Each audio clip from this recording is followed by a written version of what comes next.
Hey everybody, welcome back to the Tales of the Pod podcast. My name is Michaela, I'm your host. I'm your co-host, Nick. How's it going, guys? So this week, we couldn't really come up with a topic, so we kind of have a variety of different things we're going to touch on. Yeah, for sure. We've been watching some good movies lately. Today's also International Women's Day, the day we're filming this, so we're going to touch on, the importance of women in horror. Hell yeah. And then just, discuss some of the movies that we've seen, what we like about them, what we don't, and movies we're looking forward to in 2025, all that good stuff. Yeah, for sure. It's pretty cool, being International Women's Day and everything like that, to do an episode, I think, dedicated specifically to women in horror. I feel like we kind of touched on that briefly in some of the episodes. And I did like a Scream Queen episode, but this is, I think appropriate for the day that it is. So I definitely. Agree. And I think, I was thinking about this before we were filming it, I think that the horror genre wouldn't be, and I'll probably get eaten alive for all two people that watch this and comment, but I think that the genre wouldn't be what it is without women. Oh, God, I yeah, think, for sure. Yes, maybe it's men directing some of these movies, but the final girl trope and the acting in these movies is just... in the since Dawn of Cinema with Nosferatu, like Ellen and everything like that. And it's not even just like the help me, I'm like, in like Disney movies, it's like... It's not like the damsel in distress kind of thing. And their life doesn't start until they meet a man. A lot of these movies, like the first thing that comes to my mind is like You're Next. Yeah. She's like, no, I don't need any of these people. Like, I can do this all on my own. Like, I'll figure all this out. I have all this background on my own, and I can take care of myself. Right. So I feel like that's a lot of it, what it is in horror. Like, we just watched Scream this morning. Oh, yeah. I said to Nick, because he said, imagine watching this in theaters. And I said, imagine watching this for Drew Barrymore. And then it cuts to Neve Campbell, and you're like, who is this? Mm-hmm. But she shows everybody out of the water. She's a great final girl. She's smart. She's savvy, which I think we did a whole episode on final girls. I can link it below. Yeah. But I just think it's a cool nod. I think it's one of the only genres where women are independent and... Yeah, they actually are the hero in the movie, yes. too, because every time you, think of an action flick, unless it's, G.I. Jane, Yeah. I'm sorry, I don't, I watch a lot of action movies, No, but, that's the first that comes to mind, and, the only that comes to mind. Well, and it but feels in horror movies, it's you have Jamie Lee Curtis, you have, Isabella Ajari, you have all these just, Kathy Bates, Sissy Spacek, the list goes on and on and on. Yeah, just killer final girls, What's her name from Alien? Oh yeah, Sigourney Weaver. She's probably the pinnacle of final girls. And it's I feel like when they do these Avengers movies or these superhero movies, it's they throw in the token woman superhero.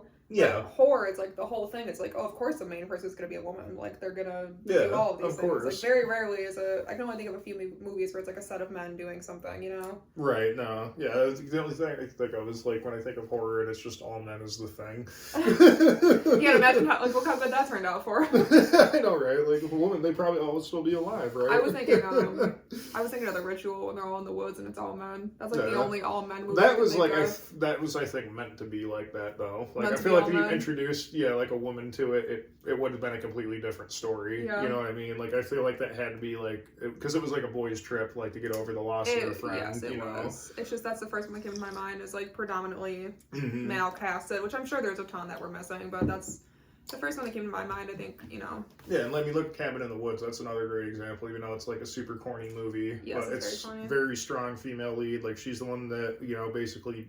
She doesn't really beat it, but she doesn't die the way they want. Yeah, she has the last laugh, exactly. That's a good way of putting it. The last, hurrah kind of thing. Yeah, for sure. But so, definitely very strong, female lead in horror, for sure. And one of the main ones that comes to my mind is, I'm terrible because I'm really bad with actresses' names, but the mom in Hereditary. Oh, Toni Collette. Toni Collette. Yeah. Just amazing actress. Outstanding. We just rewatched that movie a few weeks ago, and that movie would not be what it is without her. I don't think it'd have the eeriness, the unsettlingness, the emotion, the drama. She's mad at her own son for killing her daughter, and yeah, exactly. You could tell how much she doesn't love him anymore, and has this distaste for him, and you could just feel it. Oh yeah, and she's so good at acting too. She really is a great actress. She's on the ceiling. Yeah, I know, right? I wonder if that was really her doing all her own stunts. I feel she would. She's a great actress. She was in Krampus too, and she did really well in that. She's just all around. She was in that. Very, very strong. She was what? She was in The Sopranos, right? That was kind of her big breakout with Sopranos. I'm pretty sure she was. I'm gonna Google it real quick. I said Sopranos. Sopranos, but yeah, she's another great, strong female lead for sure. Want to talk about maybe one of your favorite women in horror? Oh yeah, definitely. I think I got a couple for sure, but I think a woman in horror, one of my favorites of all time was Isabella Ajari in Possession. Just her acting when she's that scene when she's and I think she's like in the subway, but she's like having this mental breakdown, and she just the way she performs that. Like, I'm surprised, like, she did not win, like, an Academy Award for horror that. always gets snubbed. I meant to say that, too, because, like, Demi Moore recently, and all that. And even Toni Collette, she was nominated for Hereditary. And yes, like, exactly. Really? Man. I'm like, in this movie, like, I mean, she was literally, like, that, like, moved me. Like, that was the only time I've ever seen, like, a horror movie that actually, like, moved me was her, that scene in Possession where she's, like, I mean, she's, like, having a seizure, and the next thing you know, she's just, like, screaming, and her eyes are, like, you know, turning, like, bloodshot, and it was just so well done, and she did it all herself. And yeah, it was like it was very uncomfortable scene. I mean, don't get me wrong, it was very uncomfortable to watch, but at the same time, you're like, this is incredible. She can pull this off. And I mean, this movie's, what, 45 years old now? Yeah. I mean, it came out in, what, 1980? So yeah, 45 years old. But to, like, convey that kind of emotion and not use your words at all, like, just to be by yourself in a scene. And exactly. Use your body and your face and your emotions to convey all of that is crazy. I know. And that's a wild movie. Oh, yeah, and the whole, I mean, obviously we talked about The Possession on here before, but I mean, that whole movie itself is just, like, just an insane movie, and then, like, the acting, too, for her is over the top. Even Sam Neill does a very good job in it, too, but she is just, like, impeccable when it comes to that. I'm like, this is amazing, like, I've never been moved from a horror movie, you know, like, that was, like, very moving for me to watch her do that scene there. Yeah, no, I agree. Well, obviously, Sigourney Weaver in Alien, I mean, she's, like, just awesome in that. She's so much smarter than all the guys on that ship, you know, and she's, like, clearly, like, obviously proves it because she's the only one that lives, you know, but she's just, like, right from the get-go, you know, she's, like, just a lot smarter than all these men on this ship, and it's so good to watch that play out and everything. It's definitely just she's just a badass. And then obviously coming back in Aliens and Alien 3 and everything like that. So I mean, she's just a really good actress. She's a great final girl, and I feel like she doesn't get remembered a lot for some reason. No. Maybe because it's space. It's not like the typical slasher movie, but yeah, because it's more of like the creature feature sci-fi, you know, kind of thing. And I think... What about you, Michaela? Well, I was going to say, like, obviously, our favorite... I mean, I will, like, quickly pay tribute to the women in horror, such as, like, Jamie Lee Curtis and, like, Neve Campbell, and, like, the big names that we think about all the time. Oh, yeah, for sure. And they deserve the credit 100%, but I think some of the, like, lesser talked about ones are definitely... Like Kathy Bates in Misery, killed it. Absolutely killed it. She's phenomenal in that. Yeah. Sissy Spacek and Carrie. I feel like that's more of a common one, but absolutely carried that movie. Yeah. Oh yeah, definitely for sure.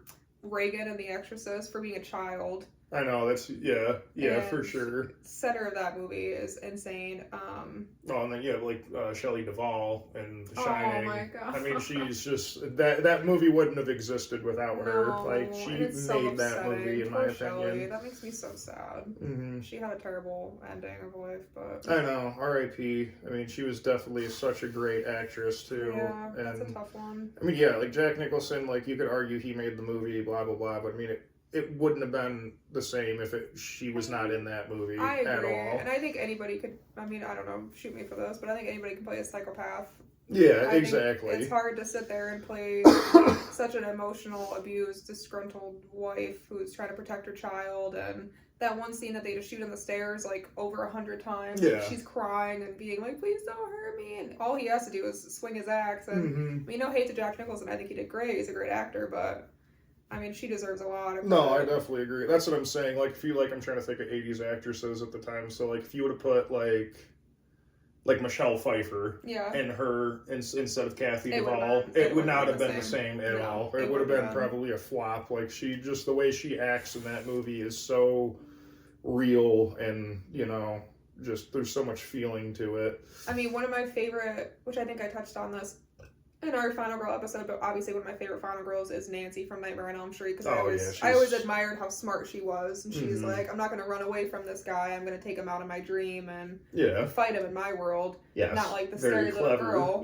And her dad's even the sheriff of the town, and she's not even calling him for help. She's like, well, just come get me out of my dream in 30 minutes, like, I'll handle it myself. Right. I like Wes Craven for doing that, because he always, like, his Final Girls are always, like, smart and cunning, you know? They're very, like, intelligent. They're not, like, just, they get lucky because, you know. What I love about Wes Craven is a lot of his movies, as far as, like, the Final Girl tropes, like, specifically Scream and Nightmare on Elm Street, they're not getting naked, they're not topless, they're not, exactly. You know, like, I listened to a podcast the other day, and it was talking about the 2000 Texas Chainsaw Massacre with Jessica Biel, and how they, you know, they're in the slaughterhouse, and they turn on the sprinklers, and it's like, there's no other reason to turn on the sprinkles besides doing a white t-shirt contest. Yeah, exactly. There's no reason to have that, and I appreciate that he never really does that. Like, even we were watching Scream earlier, which obviously we've seen a million times. There's no nudity in it. There's no nudity, and when they do go to have sex, it cuts away when she takes her shirt off. Yeah, exactly. And I'm like, you don't need to show that. She's a human being. She's smart. She you don't need to have the topless chick to make the movie, like, I think that's, like, it's done so many times. It's so cheap. It's a cheap shot. It really is. Like, I know, it really is. I get, and like, B movies and stuff, it's I mean, that's just the law of B movies, though, you know? Yes, there has to be, like, the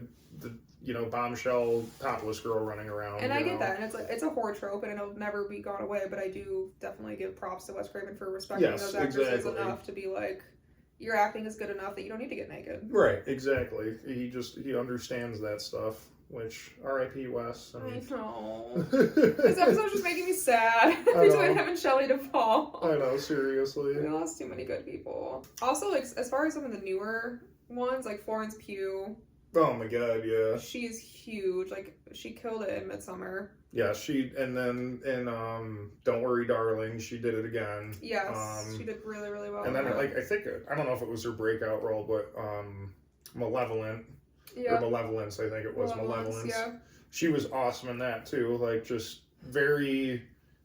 Like, she knew what was going on, and she, like, I mean, she was going along with it in Malevolence, but she, like, also knew, like, something's not right here, we gotta stop doing this, and the brother's like, oh, no, we're fine, like, we're gonna take this lady for a ride, basically, you know? And, like, in Midsommar, to the point where people were cheering for her at the end, they were like, your boyfriend's a piece of shit, I hope you become the leader of this cult, and burn him. Right, yeah. And it's like, when you start watching that movie, you never thought your mindset would get there, but the way she acts just conveys you to be like, yeah, no, she's in the right. Of course, she's join these people. They understand you. Like, I love that movie. That's one of my favorite movies of all time. Is Midsommar. I mean, there's a lot of call aspects to it. Like, I've seen a couple videos how, like, you know, they strip your identity because in that one scene where she's crying and they're crying and they're all crying with her. It's like they're trying to strip your emotions away and your individuality. So that's a whole other topic. But as far as her acting and her strength in that movie is unmatched. I agree. Yeah, I definitely. She's so good at acting, and then she was in that other one too. I mean, it wasn't really a horror, but it was not The Witness. I think it was called just The Witness. Was it The Watcher? No. Or it was something like that, like The Watcher. But she went to, like, witness this miracle, and she was like a nun and stuff. You know what I mean? Yeah, it was like an Irish folktale. It wasn't really like, I wouldn't consider it horror, but it was definitely like different. But she was really good in that. I thought she was phenomenal in that too. I think it was called The Witness. I don't know. It was like this boy who stopped eating. It was very, very interesting. I remember, I think that was like a French film. Jamie Lee Curtis's mom in Psycho, which I'm terrible with names. What's her name? Marion Crane. Marion Crane. Yeah. Okay. So Janet Leigh playing Marion Crane. I think as far as like American culture, that's like kind of more the beginning of like the main character woman energy. Oh yeah, I definitely think for sure. For the U.S. at least.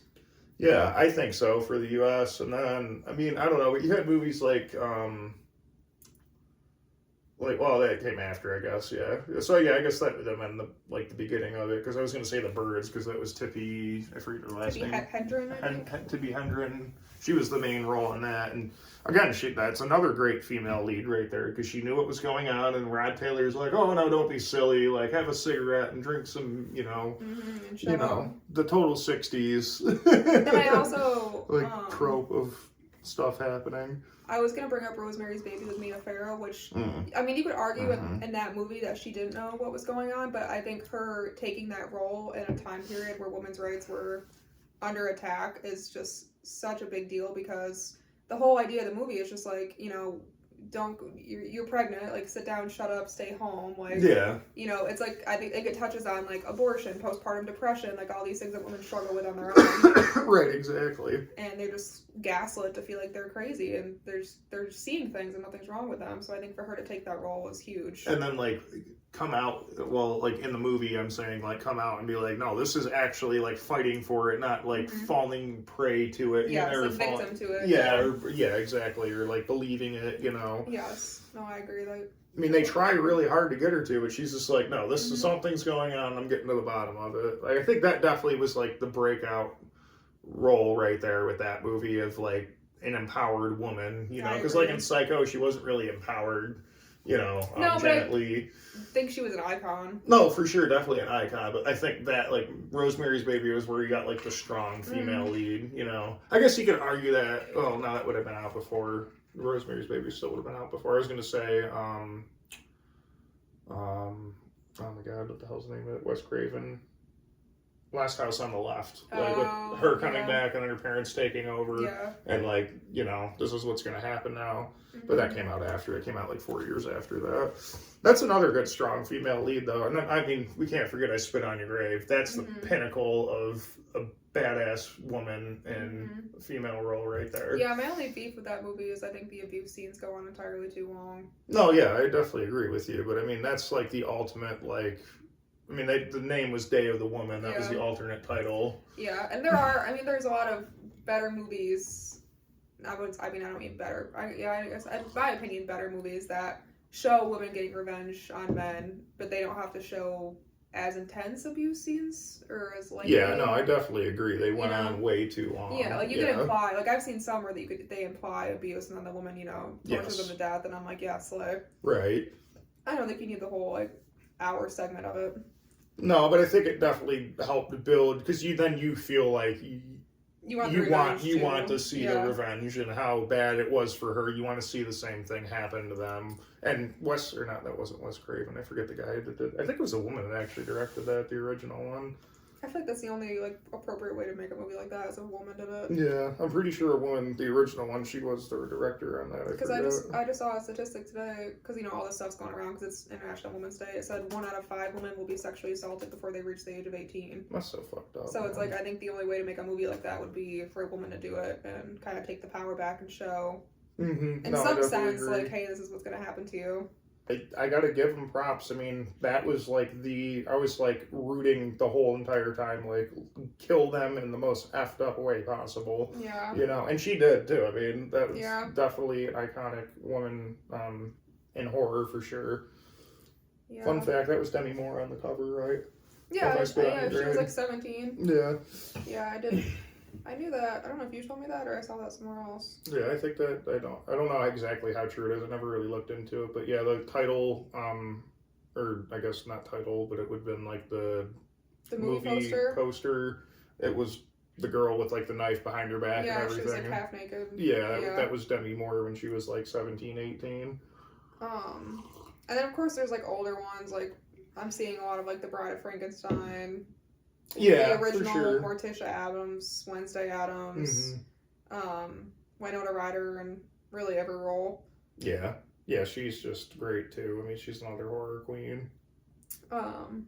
What's her name from the Conjuring franchise? Vera Farmiga. Vera Farmiga, yeah. She's more like modern day. Oh, for sure. But yeah, I think it's definitely. Oh, excuse me. I don't know. Do you have any more? What, for female? Yeah. Oh yeah. God. Well, like you said, Neve Campbell. Let me think. I can't remember her name off the top of my head, but from Texas Chainsaw Massacre, the original Sally. Yeah, who plays the original Sally? I mean, she's definitely. I mean, they focus more on her as like the victim, and she just kind of gets out getting lucky, kind of thing. I was just gonna say she's very lucky. Yeah, I mean, she's not really cunning, but I mean, she's still a badass final girl, and I mean, that movie obviously shocked the world. I mean, there were so many bands. I think that was like the movie that had the most bands like around the world was Texas Chainsaw Massacre, specifically because it had the word chainsaw in it. Yeah, there's only like one chainsaw death. Yeah, and you don't even see it. Like, you just see Leatherface, like, start the chainsaw up, and then, like, you just hear the guy screaming. Like, it just incites to it. Also, like, as far as newer roles, which I feel like I talk about her a lot, but I just want to throw it out there, Mia Goth. Yeah. You have to watch Pearl, because Pearl is so good. And it's I still have yet to watch Pearl. And if you like Possession, she has, like, one of those scenes where it's just her and the camera, and it makes you, like, it's very moving and very emotional, and, you know, she has to convey all those emotions all on her own, because she's not speaking, and, yeah, if you like Possession, you definitely like Pearl. She's a great, great actress. I know, I gotta watch it. I know I'm really behind on it. It's just, I don't know. I didn't really care for X. I thought it was just it's not like X at all. I know, but like that was supposed to be the sequel, and I was like, okay, if it's like X, I'm probably not going to see it. Yeah. Or, well, you know what I mean, you know. But yeah, speaking of that, God, what's her name from Euphoria? Zendaya? No. Oh, Sydney Sweeney? Sydney Sweeney. Yeah, Sydney Sweeney in Immaculate she was fucking great in that movie. Yeah, we were just talking about that the other day, actually, because I feel like Sydney Sweeney consistently in the media is just, like, over-sexualized constantly. Oh, yeah, and for then sure. To see her in a movie where she's literally dressed as a nun, and she can still be that good of an actress and that much of, like, a powerhouse. Oh, yeah. And fully clothed and, like, fully just conveying everything with her face. And, like, that just goes to show her abilities. Her acting abilities are way more than just being this blonde bimbo they portray her to be. I know, exactly. Because that's what they portray her to be on, like, Euphoria, which was her breakout role. Yeah, and then, like, you know, on SNL, she does that skit and everything. It's like, but have you seen her in Immaculate? Like, she's such a good actress. And that's, like, what you were saying with, like, Possession. Like, when she's at the end of the movie screaming for, like, a good, like, very uncomfortable 5 minutes, you know, and you're just like, oh my God, this is, like, just so crazy. She's doing all this, you know, in one take, too. There's no cut scenes, you know. Yeah, and in Immaculate, too, you don't even see the baby that she gives birth to, but you're just judging by her face, like, your brain puts it together, and that's almost scarier. Yeah, exactly. It's like Rosemary's Baby. You don't ever actually see it, but you can just imagine what it is. Yeah, I think that's a direct nod to Rosemary's Baby, for sure. Yeah, oh yeah, for sure. Also, Demi Moore in The Substance. I think that movie is just, like, such a... She was so good in that. Such a, like, hell yeah women movie. I mean, it's playing on all the tropes of women in Hollywood. And yeah, exactly. Like, the whole, you know, you have to stay young and pretty, like, stupid idea. But it's like... washed up. Yeah, and then here comes Demi Moore, and she wins a freaking Oscar, you know. Yeah, and the she's first time in her career. I know, it's sad, but, like, it's still at the same time, that speaks volumes, though, you know. Because, I mean, she literally, no offense, but was kind of like, you know, you didn't hear anything about Demi Moore, you know. Which is too bad. And then here she comes and just, like, with this movie and just blows it right off the hinges, you know, blows the door right off the hinges. Also, I think someone that is like a breakout, huge woman in horror, like blows every movie off the hinges is Lauren Lavera. Yeah, oh God, yeah. Yeah, she is a pinnacle final girl. I think she's the next, like, Neve Campbell. Like, to be in one franchise and to make that big of a name for yourself and do that well, I think that's what she's headed for, is the next, like, Neve Campbell. Lauren Lavera is just awesome. Yeah. I mean, when we first met her in Terrifier 2, and, you know, Terrifier 3 she was just as good, if not better, in that movie. And now she's going to be in Terrifier 4, and I think she's headed for that kind of status in the horror community, for sure. I know, and it's sad. Like, I wish Damien Leone would go on and make more, but I understand, because, you know, they do get really bad once you start getting into, like, the 5 and 6 numbered movies. You know, but I am curious, though, to see, like, Scream 7, because they're bringing Matthew Lillard back to that. Yeah, that's kind of what we rewatched it today, because we're like, could he actually come back? Like, yeah, we wanted to, like, see, like, how he died, and, like, if he could really be, like, make a return and be, like, the mastermind, because that's, like, our theory is, like, he's been orchestrating the killings ever since, you know, the first Scream. That's our theory on it, so we wanted to see, like, is it still possible? Yeah. And we still think so. Yeah, we still think so. I'm like, you know, he gets crushed by a TV and gets electrocuted, but that might not kill you. I mean, you could just get shocked really bad and then crawl away. It's not super far-fetched. It's not super far-fetched. I've seen a lot of people, or heard about a lot of people living from being electrocuted. So. Also, this is like a side note, but one of my favorite, like, all-woman led... Can you stop burping? Sorry. All my favorite woman-led movies is The Descent. Yeah, that's one of my favorite, like, all-woman cast. Yes, I definitely agree. That is a badass movie, and they're badass girls. I mean, they do not, like, I would want to be with them in a cave, not a group of men. I want to be with them, because they they will make me live. I know, and I think that says a lot, because usually it's the other way around. You're like, oh, I need a man to lead me. No, I want those two main girls that they focus on in that movie, because they are badass. Also Black Christmas too, that's mostly female led. Yeah, that's true. You had oh god, what's her name? That Janet that just died. Margot Kidder, and then you had Trachtenberg. Yeah, Michelle Trachtenberg. In the remake, in the remake, but the original Margot Kidder, and I forget. Oh yeah, and she just died too. The main girl, Olivia Hussey. Yeah, she just died too. Which this episode and like this segment may sound like I'm hating on men, which I 100% am. So if you don't like that, you can click off. Yeah, exactly. Kayla does not like men. And I've realized something too. I just forgot to bring up. Olivia Hussey's daughter is another, like, I think, Scream Queen or very famous person. Yeah, you're right. Let's see. Also, Gail Weathers in Scream is such a, like, female flex. I love her so much. Oh my god, she's too much, man. Like, the style, the attitude, everything. Really? Her, like, favorite female leads. Mila Jovovich in Resident Evil. Oh god. She is the baddest. And then like you have I think Erin from Your Next is the baddest in my opinion. Okay, yeah, she is very good too. That's my opinion. I mean, Alice doesn't really count because she's like genetically modified, you know. Yeah, she's not like just an everyday person. She's not like a normal person. I think my favorite final girl is the creature in Barbarian.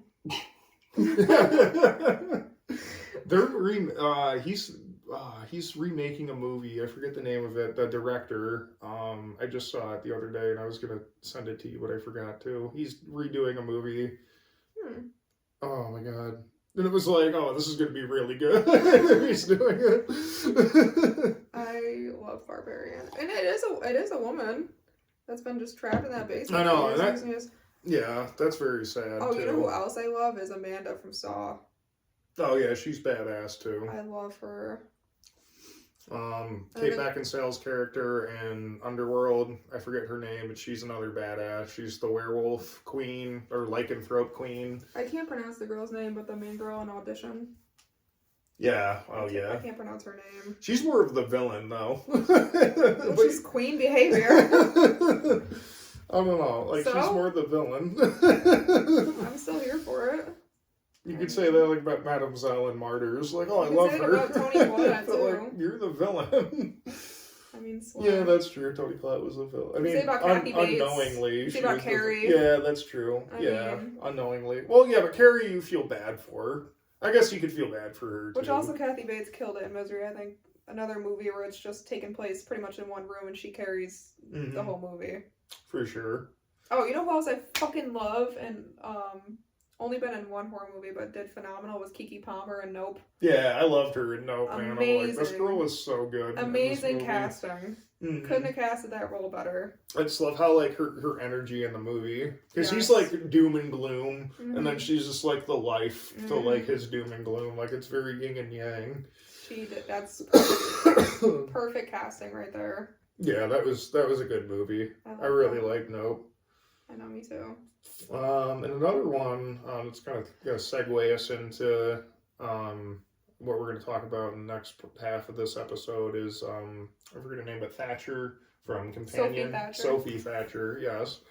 She is definitely a great female lead. She is. She's like and Companion that movie was just incredible. And yeah, like breakout actress. And then we just watched Heretic for the first time, unfortunately, last week, but it was just, we couldn't find it, and it was like weird theater release dates and everything, and yeah, we couldn't find it anywhere, and then finally it was on Amazon. I paid like $2 for it. I'm like, we gotta watch this, we need to do it. At this point, I've been waiting for it since like November when it came out.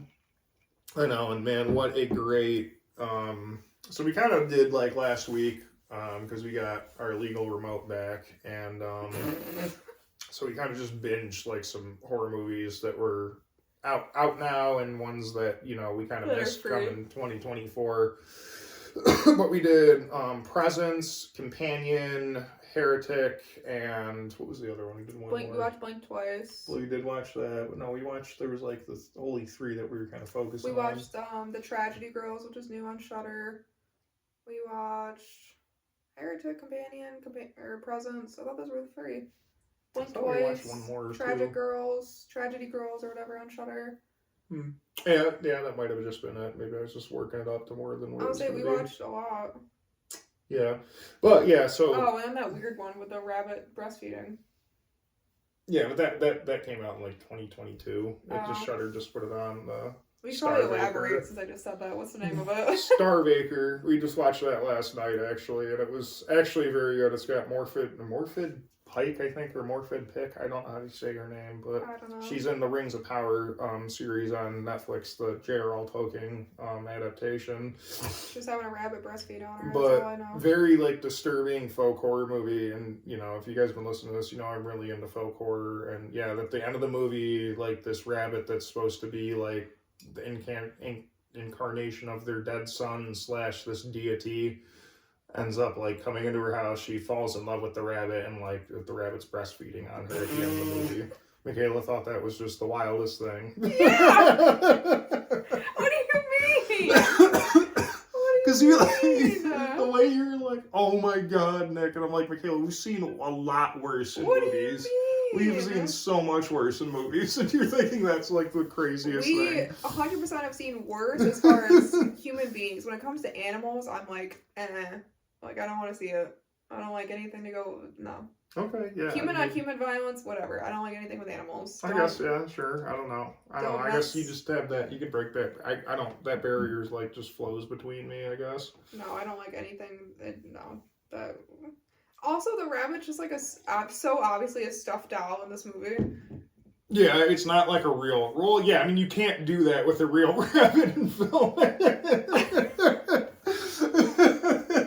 if you did that, you'd have, like, SPCA up your butt, like, whatever it is over in Ireland. Where I thought it would go. Oh, my God. No, you couldn't really do that with a real rabbit. Okay, beside all that, it's a good movie. Yes, you're going to be shocked at the end when that happens. It's not like I wanted it to be real. It's just like, it's strange because like the rabbit's eyes are just like looking like this. It's like not. Well, I think that adds like, I mean, minus the end of the movie, but the whole part like it's very creepy. Like the rabbit's very creepy looking. It's like clearly like there's something off when you're watching this rabbit like hop around and like. It's sitting there on the table and stuff, and it's just, like, staring at them and doesn't, like, do anything. It's very unsettling. It's a very unsettling movie, and then at the end, yes, it gets very funny / disturbing. Anyways. But, yeah, so back to the movies that we were talking about. I didn't want to talk about it, but, like, I brought it up, and I was like, if I say that, we should probably elaborate, so. Yeah, but, Whatever. You said you weren't going to, okay. But yeah, so back to like the ones that we had watched that we were kind of like anticipating for like the 2025 release. Companion was probably the best movie I've seen in a long time. Very good.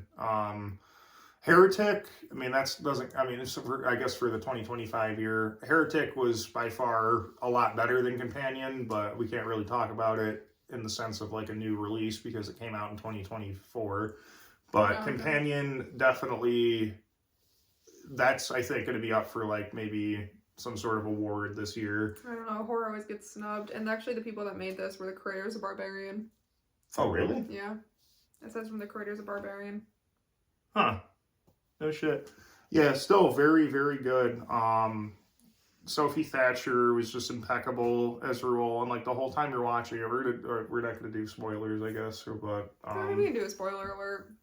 Like I didn't realize she was going to be a robot until like they actually said, also, Sophie go to sleep or whatever her name was. Alice go to sleep. Don't know if we're just dumb because I've seen videos online where everybody's like, oh, they gave it all away in the trailer, like no reason to watch it, and like I'm looking at the movie poster now and you can kind of tell her eyes are like messed up, but like. To me, if I was seeing that, I'd be like, oh, she's possessed. I wouldn't or like she's having a seizure or something, but everybody was saying, like, oh, they gave it away in the trailer. And I'm like, I watched the trailer. I didn't think anything was given away, but...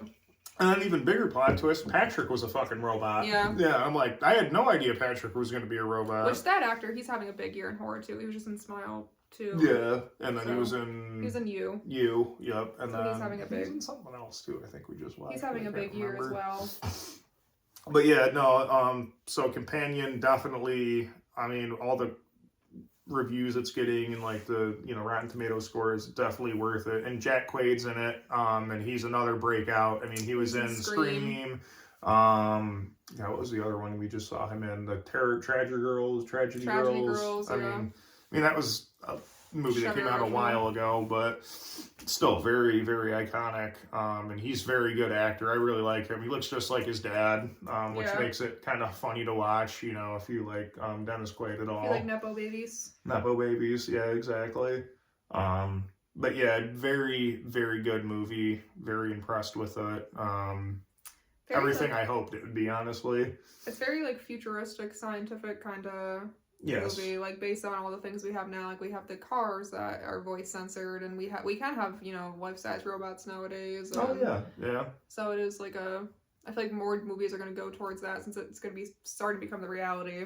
I think we should definitely do a full episode and just dive into Companion because it's very good, and there's a lot of like cool things that we could talk about with it and like relate to like modern day, because it is kind of like I think like a play on like where technology is headed and where it is really now. I think more than anything is like and where it could potentially go. Yeah, I mean, I think it's good. I think more than anything, it was like a cat and mouse chase, but like an elevated cat and mouse chase where it's like there's technology and all that involved. Yeah. A few plot twists here and there, but I think it just shows what humans are gonna do if they're able to get their hands on this technology. Yes, I agree. That's why I think we should like do a whole episode. Like they're gonna use it to kill each other and kill all of us. And then it also makes you feel bad for the robot because the whole time I was like, this is messed up. Like, I feel bad. I feel more bad for the robot than I do the human. That speaks a lot, because which is like human, you'd want to feel bad for the human, Yeah, and that's like a fine line to walk, because then it's like, do we feel bad for a robot? I don't care, man. Whoever's like getting the brunt of it, I don't care if you're a stick in the woods. Like, I don't care. You know, like if you're being abused, I'm on your side. You know, especially because she didn't know she was a robot, so that was even more upsetting.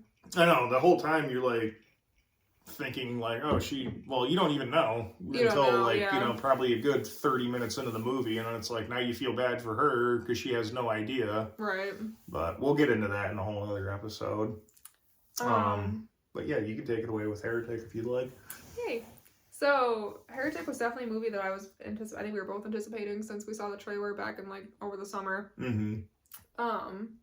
Very eerie, very unsettling, very which I saw like so many good reviews about this movie. People were saying it was like the most, like I saw this one girl that I follow was literally crying in the theater after she watched it. She's like, "That was the most beautiful movie I've ever seen." Yeah. And I was like, "What the?" Like it's a horror movie, but it's like beautiful, whatever. And I agree. I think it speaks on so many different things, and like I think it's one of those movies that I would love to watch again because I think that there's so much dialogue that you miss the first time watching it. Mm-hmm. And Hugh Grant just says like everything he says is just like meaningful. Like there's nothing in that movie that doesn't mean something. I know it's very like clue ridden. Yes. You know what I mean? Yes, like the way he displays everything. And that's another one where like Sophie Thatcher is like still a badass at the end because she tries to challenge him and this and that. But she sees through it the whole time. Yes. Yeah. But it brings up a lot of questions on life and religion and control and I know, seriously. Like how we are as people and humans. And I knew like when it got, just a spoiler alert, but Hugh Grant has a bunch of like refugees he keeps in his basement, and he says if she goes down the stairs, like she'll get the answer to the world's one true religion. Mm-hmm. And I knew before she even went down there, I was like, it's gonna be control. Yeah. Just like, growing up in a religious household and like with religion in my life and all that, I just knew, I'm like, it's going to be control. It's control. And he gets down there and these refugees, they're in cages. They're being sprayed with water every few minutes just to keep alive, but to keep cold and keep barely alive. Yeah, just keep on the brink of death. Yeah, it's control. You're controlling their life. Yes. Literally controlling them living or dying. Yes. Like that's at that cusp. And that's what was like really disturbing about that movie was all those like I guess refugees or like I don't know what they were, but like they were all kind of like very similar looking and dressed all the same. I think they are all women. He has all these women in his basement, and these two Mormon or Church of Latter-day Saints. It's like the same thing. Yeah, Mormon women or Yeah, they go to his house and they're like, you know, do you want to hear about God and this and that? And he's just delighted to have somebody knock on his door, which, like, that should be your first clue. Like, whenever those people knock on your door, nobody's happy. Yeah, I know. No one's, like, thrilled to talk about that, you know? Yeah. But it's cool because he's, like, I respect him. Like, I really respect him because he was, like, questioning their beliefs. And, like, that's, like, something you should always do when you get, you know, something like that. Not like enforced upon you, but brought up to your attention. You know, it's just question things. But yeah, I mean, he's so good in this movie, and he's very like you're kind of like the whole time up until like it started getting crazy. Like I was like on his side. Like I'm like, yeah, you know, make them think. You know, like make them question what they believe. But then it started getting obviously really weird. You know. Yeah. And for the most part, I feel like he does it pretty respectfully. Yeah, he's not like a creep by it in any ways. He's not like being sinister or malignant in any way. Or gross or like a predator or anything. Like he's not being like, you're dumb for believing this. I think he's just kind of being like, hey, have you ever thought about this? Yeah, it's like he's like studying them, and I think that's what the coolest part. And even they say it like Sophie Thatcher, she's like, I think we're being studied. Yes. And he's just like sitting there, he's got like a pen and paper. He's just like got his glasses on, legs crossed, like, yeah, you are. Like it's such a like cool concept for a horror movie. I freaking really loved it, and I was it was such. You guys have to see this movie. You haven't, like, because it just will make you appreciate life and horror in a whole like new way. And I think like religion too. You've like at least question or at least understand where people are coming from. Maybe when they're not as devoted to their faith as like these girls obviously are. It's like, well, you know. And this man obviously put his work in. I mean, he had a whole bookshelf of like different. He had the Quran, the Bible. Yeah, I mean, he's been studying religion. He's a theologian. I mean, so he's been studying it for ever. That's what he mastered in. So. But it was cool too because I feel like in the movie they didn't let him have all the gotchas. Like some of the girls even said they're like. Well, you brought up why Judaism isn't popular, but you didn't even bring up the Holocaust. Yeah, like, that's a huge focal point to be like, this is why this religion isn't popular. Yeah, exactly. And then like the whole like glaring similarities between like ancient stories and like modern day religion. Yeah. But there's also a lot of glaring differences as well, That's what she said. She said that guy was blue and had like 3 heads. Like you're trying to. Yeah. So what? That Jesus Rose did the same thing that guy did, but that guy's got 3 heads and has like a bird that like sits on his shoulder. Like like there's all these glaring differences. Right. And they bring that up too, which is great. You should bring that up. Like when you're talking about that kind of stuff, but. Yeah, and again, I think a lot of it's like harmless, but like it's funny because he's so like, his personality is so unsettling. I know he really is. He like gets to the point because they're like, well, we need your wife in the room, like for our rules or whatever. And he's like, okay. And then he goes, would you like to get my wife in the room? Like, he's like very unsettling. And they're like, yeah. And he goes, did you really believe my wife's in the next room? Yeah, he's like, how long do you want to keep pretending my wife is in behind that door? He's like pointing this door. Could you imagine? And these poor girls. And like the ones, I mean, Sophie Thatcher, she's like kind of knew something was up from the get-go. But the one girl who was like very innocent. She knew though. You found out at the end that she knew more than she let on. For sure. She wasn't dumb by any means. But she like, you could tell she was like more like scared and like, innocent, kind of. And at first when you're watching it, you're like, this girl's so dumb. But then at the end, you realize she put all the clues together. She's just like sitting back being quiet, noticing everything. Yeah. And she was trying to get, which I don't. Well, she was the one that like saw the girl like had changed position, and I didn't even realize that until she said that. But like, when they like come back down, it's like the camera's focusing on the dead girl, and it's like, oh yeah, she is like in a different position. And she was trying so hard to get her like, which forgive me, I'm not trying to be disrespectful to anybody's religion. She was trying to get her like recruitment for something, like because remember Sophie kept saying she's like, how many? I want to say baptism. I don't know if that's the right word. But she's like, how many have you had? And Sophie's like, I've had 5, and she's had none. So she was trying to go to this guy's house to get him like recruited so he could be the one that she brought to the church. Oh, like a recruitment. Like a recruitment, yeah. Okay. But she said like baptism or she said something like that. Like how many baptisms have you had or how many ceremonies have you had? And Sophie's like, I've had 5. Maybe it is. I don't know what they call it. I don't know. She's like, I've had 5, and she's like, I haven't had 1 yet, so I want this to be my 1. So you can tell she was very eager from the beginning to get this guy recruited into the church. Yeah. So she was going along with a lot of the stuff at first until they turned the candle around. And it's like he said his wife was making blueberry pie and the candle's blueberry pie. Yeah, I know. There's so many like good, just like I got you kind of moments, in that movie. That's another one I think we have to do a full episode on it. Just go like balls to the wall with it because there's so much to just pick out in that movie because it's like not like your it's not a typical horror movie by any means. It's more of like a suspense thriller, mystery, yeah, kind of like a mindfuck movie because at the end there's a lot of stuff that I don't want to give away right now, but at the end of that movie it's like very like what just happened? Was he right the whole time? Was she right the whole time about religion? Like, it's very, very deep and philosophical. And I think that's all you can really ask for about a movie about religion is, like, not getting a definitive answer, but showing both sides and then being like, okay, well, you decide, you know. Yeah. Do you have the faith to believe my wife was in the next room or not? Yeah, exactly. Do you believe that much that my wife... Just because I told you to, or do you believe it? Yeah, exactly. Just because I was saying the whole time she's right there, or, you know, it's the... I mean, that's like God's, you know, when you die, that's where you go. You know, it's the whole... I think that's like the most respectful way you could do a movie like that is not, you know, hurt anybody's feelings or anything like that. No, I don't think any feelings were hurt. I mean, unless it's like the diehard weirdos, but... No, that's what I'm saying. I think it was very well done.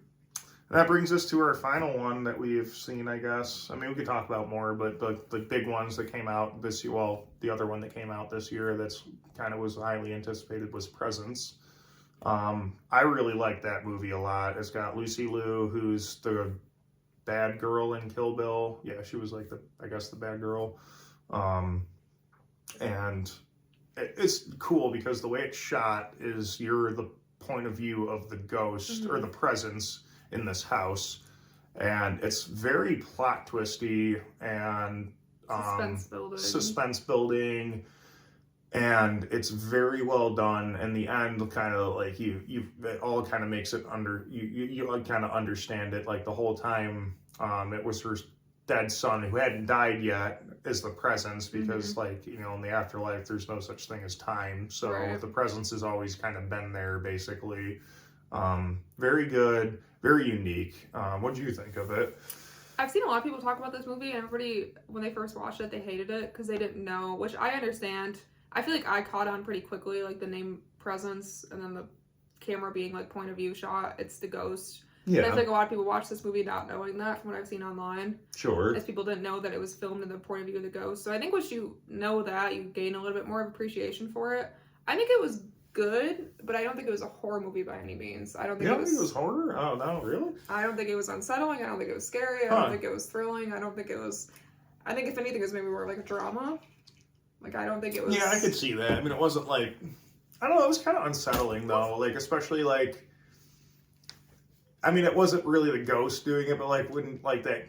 Obviously, the bad guy in the movie, he was putting, like, the roofies... Yeah. And then, like, knocked the drink over when she was going to take a sip of it. Like, that was... That gave, like, Lifetime movie vibes to me.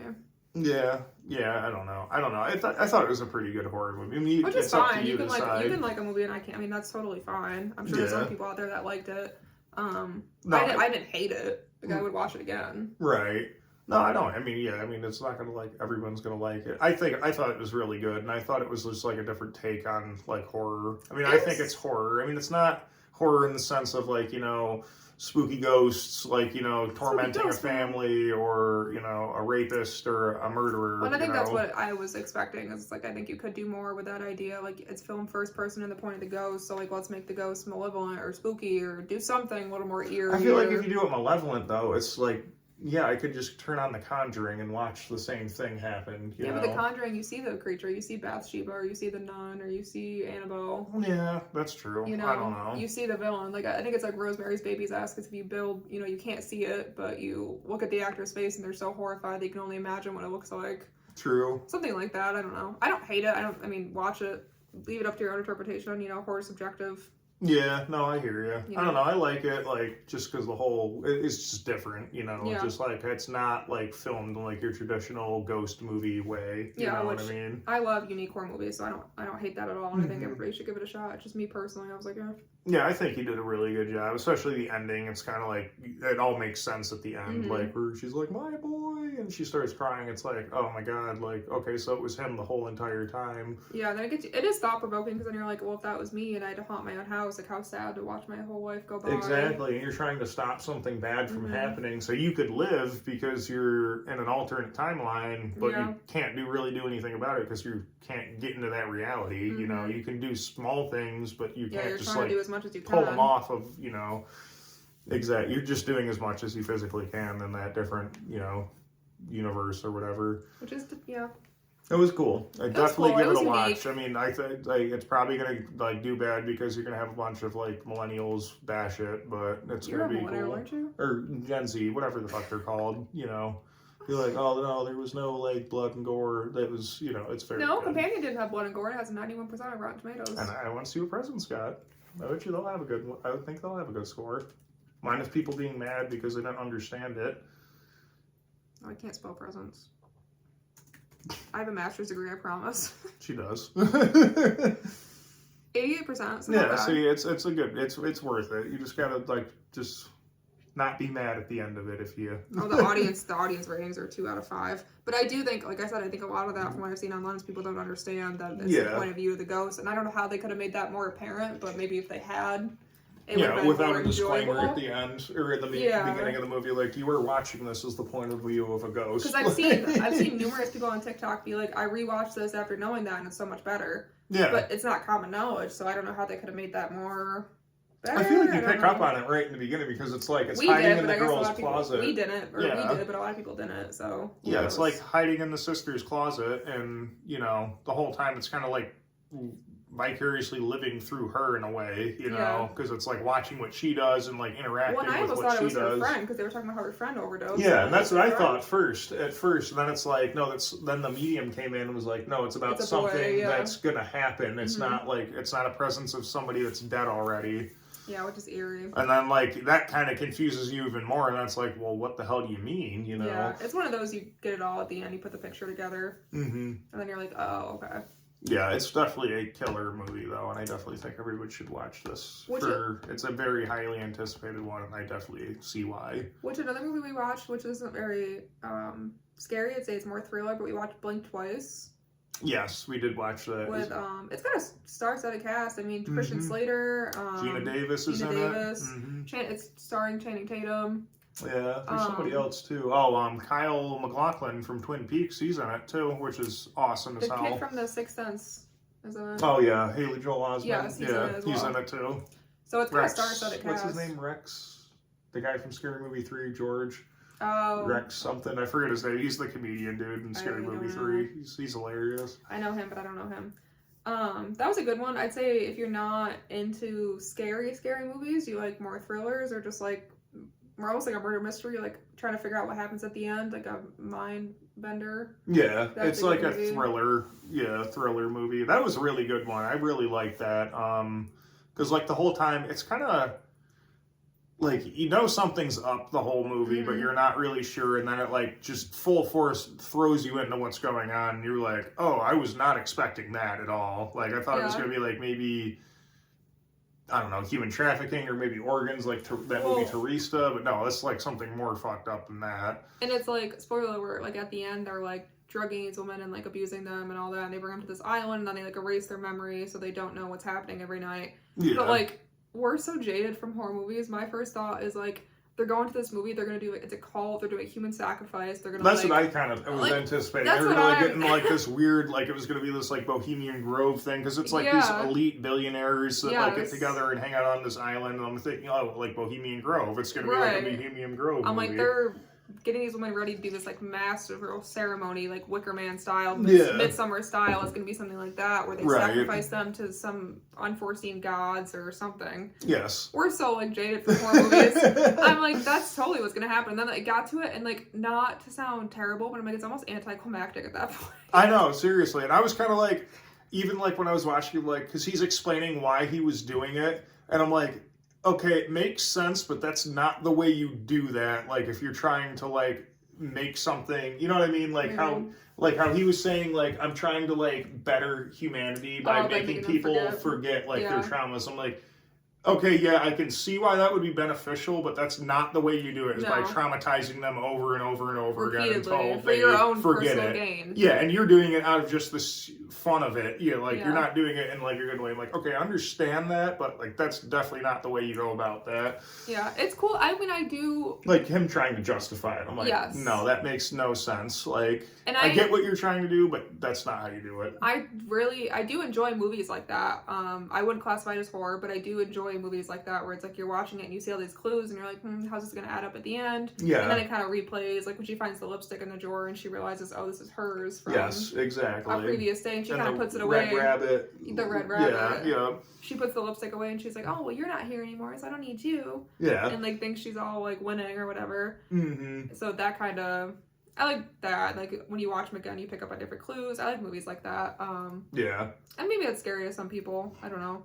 No, it was definitely, I mean, it could be like horrific in the sense of like what's going on behind the scenes. And that's totally horrific. And I'm not a huge fan of those storylines because it happens so much in everyday life. Yeah, for real. That I'm like, it's almost like human trafficking. I don't need to see it on the screen, you know. It happens every single day. Yeah. Like I said earlier. And plus, it's International Women's Day, so. I know. But she's another, she pieced it all together and was like, F you. And like, what'd she do? She ended up like marrying him and drugging him and making him her bitch, you know, like you owe me for all this, basically, you know. That was queen behavior. You're right. That was super queen behavior. I still didn't get like if the girl made it out at the end, the one that she became friends with, like if she was just like talking to her as a ghost or if she got out. I think she got out. I think that's gonna be kind of just left up to the viewer. I feel like she got out, but that was a cool scene, like the dinner scene where they're all sitting there and they're all like super uncomfortable, and she's like, I just want to dance. Yeah, I know, it was super. Yeah, and they were like, she just gets up on the table and starts dancing, and all the guys are like, oh yeah, like they have no idea what's going on. Like they're starting a coup right now, like, you know. They're like high schoolers. I've like never seen a woman before. Mm-hmm. That's what they reminded me of. Like for billionaires, you guys are very for real. No, I definitely really like that movie. Yeah, not like traditional horror, but it's very horrific. You know, horrific, different, unique. Yeah, I do like movies like that. I would recommend it. I think it's a movie that's safe for. I mean, there's a huge trigger warning at the beginning, so... Yes, there is. Which I think more movies should have that. I'm here for it. So I think it's safe for most people to watch as far as, like, the scary level. Yeah, for sure. It's not super unsettling or anything. I know, it's not like, you know, they give you a warning and it's not graphic by any means. It's not like a... Which I appreciate. I think you can allude to things like that without Yes, exactly. Them. Yeah, and they allude to it very well. You know, you definitely get the feeling of, like, how bad it is, you know, without actually seeing it, you know. Could you imagine just, like, you're, like, waking up every morning? No. Yeah, I know, like, what happened the night before. And that's the other thing, is, like, that whole control factor, you know, is so bad. It is, and then they're like, when can we go home? And he's like, well, you can go home whenever you want, but why would you want to? Like, that's when I was like, this is a cult. Yeah, that's what I mean. I'm like, this is going to be like a weird cult movie, like Wicker Man. Yes, and that's what I thought. I was like, it's definitely going to be Midsommar, Wicker Man vibes. Yeah. Even like the ritual, like some like beast is going to come out that they've been praising all these years. Some Jotun from like the ancient world. So I mean, I was definitely like thrown off at the ending, but it was still good. I'm not mad at it at all. For real. No, it was definitely really good. I really liked it. All right, well, what do you have anything else to say? Nah, I think Happy International Women's Day. Hell yeah. Keep on growing, girlies. You got it. And we'll see you next time. That's all you have to say for the girly pops? Go down to the Pink Pony Club. I don't know. I would say watch all your favorite female leads in horror movies today. Yes, for sure. I posted some on our Instagram if you guys follow us. All of our favorite, well, some of our favorite at least, leads in horror movies. Female leads, strong female leads. I think they make the genre what it is, and I think we should definitely appreciate them today and every day. Oh, for sure. I totally agree with you 100%. I mean, if it wasn't for female leads, I don't think we'd have horror the way it is today. I agree. I got so sunburned. Holy crap, dude. Look at me. Until next time, guys. Stay spooky. Stay spooky.